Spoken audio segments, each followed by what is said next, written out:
Mais qu'est-ce qui se passe? Mais je parle depuis, tu ne réponds pas. Mais, mais tu vas me rendre folle. Mais moi, je veux parler. Ça fait combien de jours? Une semaine, une semaine. Mais aïe! Mais je suis dans quoi? Je suis dans quoi? Aïe! J'ai besoin d'avoir une communication.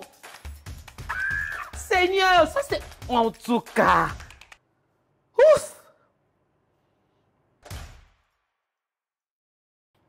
Hello à tous, j'espère que vous allez bien. Bienvenue sur la chaîne Standard Divin. Ah, donc toi, tu parles pas quoi?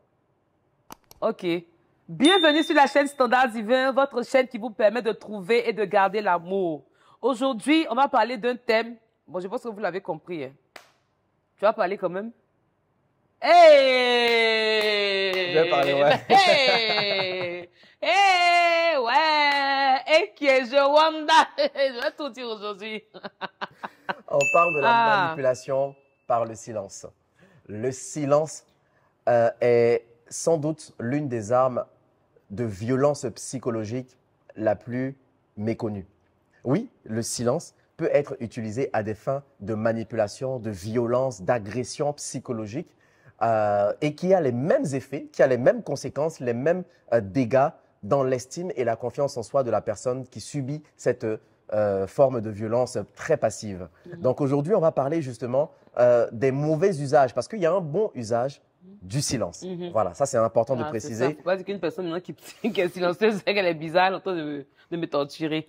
Tout à fait, tout à fait. Non, il y a un bon usage du silence, mais cette vidéo va concerner réellement le mauvais usage du silence. Et il y a beaucoup de personnes, dans des couples, qui ne se rendent pas compte de la manière subtile et méchante de leur partenaire de pouvoir les agresser par le silence.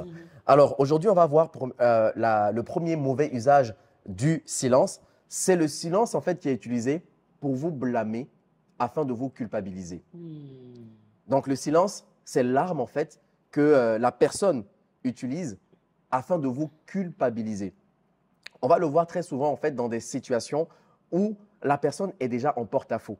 C'est-à-dire celui qui applique là, ce mutisme de manière prolongée est déjà en porte-à-faux. Elle a fait quelque chose, cette personne, dont elle sait qu'elle est coupable. Mais par ego ou par souci de garder la bonne image, elle veut en fait que vous aussi, vous vous sentez coupable d'avoir découvert un peu son sentiment de culpabilité.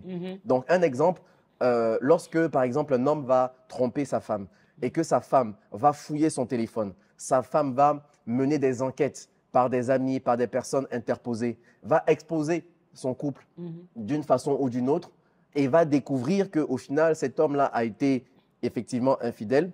L'homme ne va pas demander pardon. Il ne va pas avouer que voilà, il a été fautif dans l'histoire, mais il va vouloir reprocher à cette femme-là d'avoir utilisé des méthodes malsaines, d'avoir exposé le couple, d'avoir vraiment fait des choses qui ne sont pas bien. Et au final, c'est lui qui va bouder. C'est lui qui va se taire au final. Et ça peut durer plusieurs jours, ça peut durer plusieurs semaines. C'est lui qui devient la victime, en fait. C'est lui qui devient la victime. En fait, le silence qui est utilisé ici par cette personne-là a pour un seul objectif, vous remettre en question. A pour un seul objectif, vous faire douter de la manière dont vous avez agi. Voilà, réagi, en effet. Donc ça, ce silence-là, il est pour soulager le sentiment de culpabilité de la personne qui est fautive dans l'histoire. Elle veut par ce silence-là que vous aussi vous compreniez que vous n'avez pas agi. Alors que si vous n'avez pas, si vous n'avez pas bien agi, c'est parce qu'elle, au départ, a eu des comportements suspects et a été fautive. Donc voilà, ce silence-là, soyez très bien conscients, messieurs, mesdames. Il y a aussi des femmes qui sont très spécialistes là-dedans.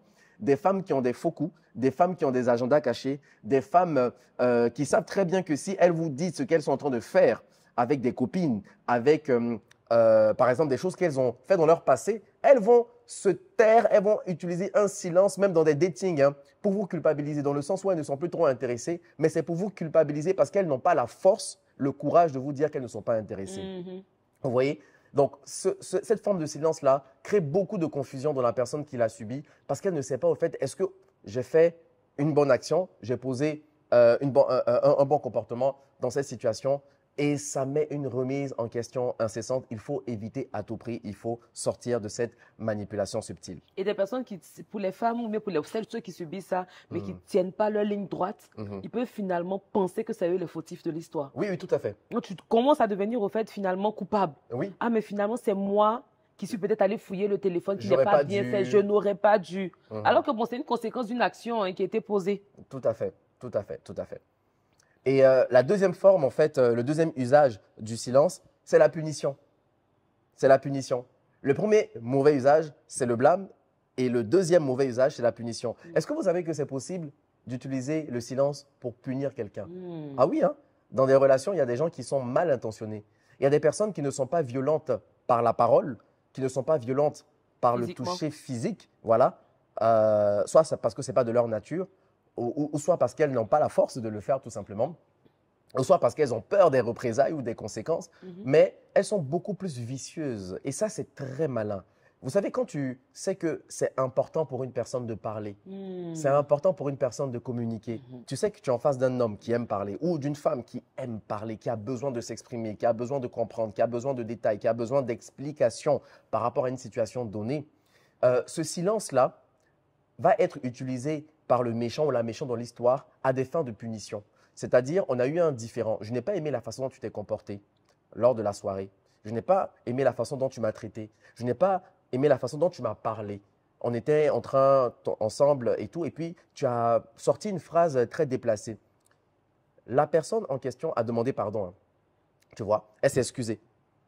Et comme pour toi, ce n'est pas suffisant, comme pour toi, tu veux faire comprendre à la personne que non, elle a dépassé les limites. Tu vois, tu la traites comme un enfant. Même parfois, même les enfants, on ne les traite pas comme ça. C'est très malsain, c'est très égoïste et c'est très méchant. C'est-à-dire, tu veux la priver d'un besoin vital. Tu veux la priver de quelque chose qui est tellement important pour elle, la communication de couple, que tu te tais. Et tu peux rompre la discussion pendant plusieurs heures, plusieurs jours, voire plusieurs semaines. Des couples qui boudent pour faire passer un message de punition. C'est même pas parce qu'il y a des personnes qui ont demandé pardon. Tu vois, je ne parle pas des cas là où la personne n'a pas demandé pardon et qu'il n'y a pas eu d'explication. Voilà, parce qu'on peut comprendre que bon, souvent les femmes elles vont bouder, etc. Voilà, je la mets dans un coin, elle n'a qu'à devenir bouddha même si elle veut. Je parle des situations où vous vous êtes expliqué et au final, vous êtes trouvé, vous êtes arrivé en fait à un accord. Mais toi, tu n'as pas digéré en fait. Tu as un gros cœur, comme on dit chez nous. Tu es rempli de rancœur. Tu as dit que non, femme ne me parle pas comme ça, garçon ne me parle pas comme ça, je vais me taire. Et puis le truc. Ça, c'est une attitude vraiment très toxique. Voilà. Et très souvent, je le vois avec des hommes et des femmes. Mais dans le cas des hommes, ils ne se rendent pas compte comment est-ce que ça peut angoisser une femme qui, parce qu'ils veulent l'éduquer, parce qu'ils veulent lui faire comprendre qu'on n'a pas besoin de se taire et de priver d'un besoin aussi important de la femme au sujet de la communication, de la discussion, pour qu'elle comprenne. Voilà, ce n'est pas un enfant. Vous voyez? Donc, on n'a pas besoin d'utiliser ces armes-là parce qu'il y aura beaucoup plus d'effets dévastateurs dans la relation. La distance là, qui va se créer dans ce silence va être comblée par quelque chose d'autre. L'écart, le gap, le fossé qui va se créer parce que tu refuses en fait de parler, il y a quelque chose d'autre qui va venir. Et ça, par expérience, ça crée beaucoup plus de dégâts. Et pour revenir à ça, c'est vrai que peut-être la dame a mal agi et tout. Et on n'est pas parfait. Donc, heureusement, si elle se remet en question, qu'elle se dit la prochaine fois, je n'aimerais pas revenir, mais reproduire les mêmes erreurs. Tu vas avoir en fait la volonté de la personne à pouvoir changer, même si ça peut durer dans le temps. Mais la personne aussi qui a subi l'injustice, ou qui a subi peut-être l'offense, il faut aussi qu'elle se remette en question puis qu'elle travaille sa maîtrise de soi. Parce que c'est facile de s'arrêter sur ça me fait trop mal, mon gros cœur et tout ça, il faut que je m'asseye là-dessus. Non, si vous avez une personne qui est en face de vous, qui reconnaît son erreur et qui décide de travailler là-dessus, vous aussi travaillez sur vous pour que vous puissiez passer de peut-être 2 semaines à 1 semaine, de 1 semaine à 2 jours, de 2 jours à 1 jour et de 1 jour à 1 heure, de 1 heure à 1 minute, quoi. Donc, c'est un travail des deux côtés. Il faut faire attention. Et c'est pour ça qu'on dit que le mariage, ce n'est pas fait pour tout le monde. Hein. Le mariage, c'est fait pour des personnes qui sont prêtes à accepter la contradiction, qui sont prêtes à pardonner, qui sont prêtes à travailler sur elles, qui sont prêtes à évoluer. C'est pour ça que les relations sont compliquées, parce qu'on a des personnes qui viennent dans des mariages et qui sont assises sur leur position, leur habit. Tu m'as fait ça, moi je vais rester sur ça. Ça, c'est un cancer. Cette rancœur, cette amertume-là, c'est un cancer. Il faut pardonner, il faut passer à autre chose. Amen. J'ai pas entendu amen. Amen, amen, amen. Dernière chose, dernière arme du silence, c'est la manipulation. Ouais, la manipulation. Là, ce n'est pas pour punir la personne. La manipulation, c'est que tu vas utiliser le silence pour que la personne, au final, rentre dans la vie, accepte ton avis, accepte ta façon de voir, ta façon de faire.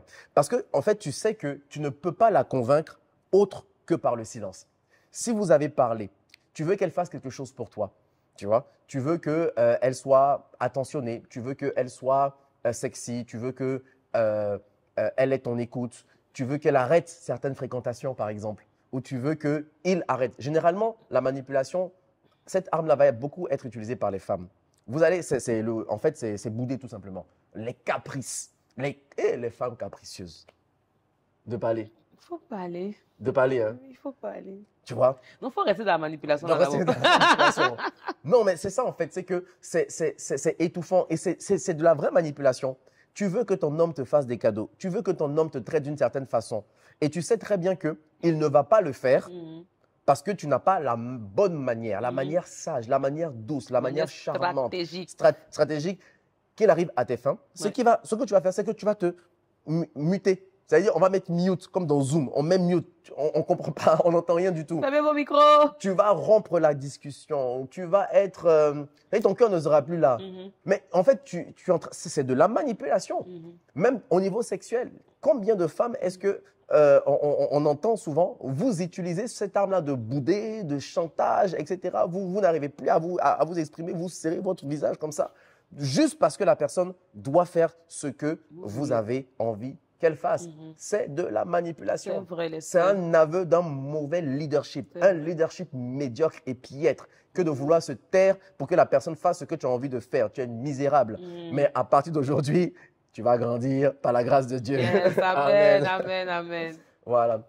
Donc, au final, vous voyez un peu que cette forme-là, ces différentes formes de silence vont créer beaucoup plus d'effets négatifs que d'effets positifs. Alors, on l'a dit au début de la vidéo, il y a des silences qui sont très salvateurs. Oui, il y a des silences qui permettent de pouvoir maîtriser ses émotions, qui permettent de comprendre un peu la situation, qui permettent d'accuser le coup et de venir pas avec une forme agressive, mais une forme en fait qui est respectueuse dans la communication, un bon débit de voix, un bon ton de la voix, voilà, travailler le non-verbal. Ce silence-là, il est apprécié et il est bien recommandé. C'est un silence de méditation même, mais ça te permet de pouvoir revoir qu'est-ce qui s'est passé, où est-ce que toi tu as fauté, qu'est-ce que tu dois refaire pour éviter. Tu sais, on médite sur l'histoire, on ne médite pas pour dire on va s'attraper là tantôt là, qu'on va parler là, il va voir, voilà, je vais lui dire encore 4 vérités. Et puis tout ce qui s'est pas passé pendant la situation là, c'est là que tout remonte. Donc j'ai pas pu dire ça, j'ai pas pu dire ça, je vais aller lui redire ça. Voilà. Ouais. Donc messieurs, mesdames, on est ensemble, on est en paix.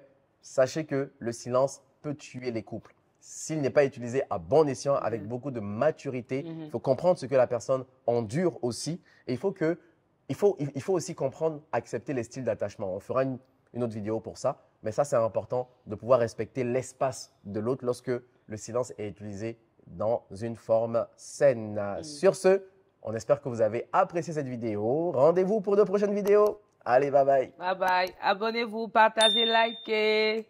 Peace.